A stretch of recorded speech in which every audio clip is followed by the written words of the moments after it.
I'm going to run through some of the equipment that I'm using in cold water, and what you can just see in this first image is just a couple of the main pieces that I've got, and we're going to break those down and just go into a little bit more detail as we go through. In the picture it might look a little bit busy, but what you'll see is that the pieces are fairly straightforward, quite easy to set up, and with the correct routing actually you can add even more equipment. This was taken when I was only running one primary light, and what you'll see in the later shots is I can run additional cables and still keep it tidy.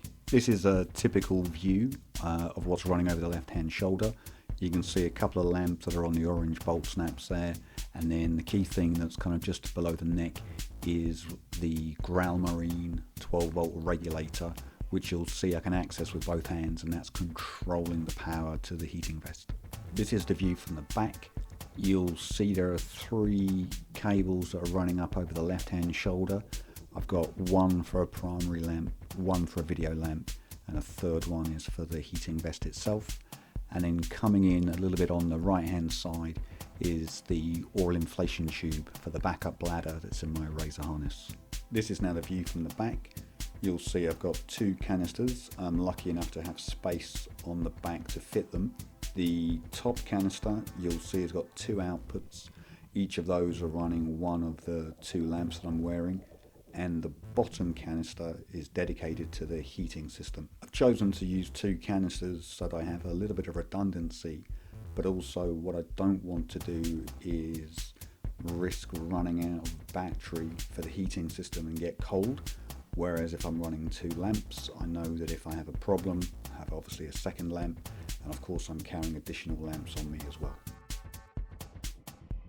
Looking at the components now, just disassembled, what we can see is starts off with a canister, then we have a primary cable running into the 12 volt regulator, then there is an EO cord, it's a wet style connection which is running into the dry suit inflation valve, and then from there you'll see it's running into the heating vest, and of course the heating vest is inside the dry suit. Each end of the cables I've got some protectors. On the Growlmarine canister and cords, they're called blind plugs, and I'm using those to protect the tips. And then on the EO cord side, again they're just wet blanking plugs designed to protect the tips for when they're in the kit bag and when I'm traveling. With the cables connected now, I've taken the blanking plugs off, I've secured them together. I'll keep those in the dry bag, and then when I finish the dive, before I disassemble the kit and put it away, I'll put the plugs back on. One of the key things to change on the setup is the dry suit inflation valve. There are a couple of different styles. I'm using the low profile style, and from Santee now they come in 2 flavors. I'm using the integrated unit, and what I'm going to show you here is a little bit about how you would attach it onto your suit.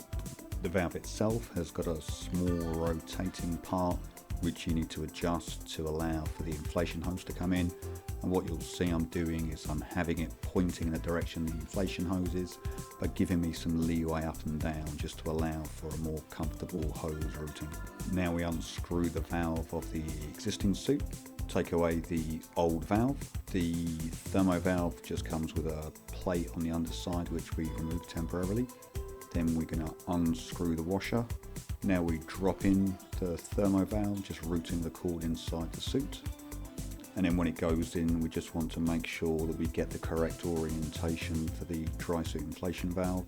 Once that's inside, we're then going to screw back on the washer to make it watertight. And then lastly, we're just going to check that we've got the orientation correct so that we have a little bit of room with the rotation nozzle. And then you have the finished version of the valve.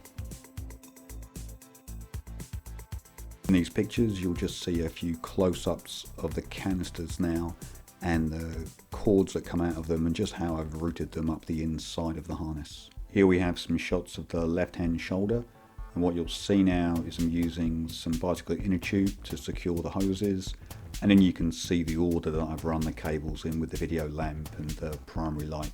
and of course the heating system. But then the actual regulator is held in place quite nicely, and again, when you're rotating that, it doesn't move on the shoulder strap. And here is the whole unit laid out, and you can see the cables, the canisters, and everything that I've got on the rig.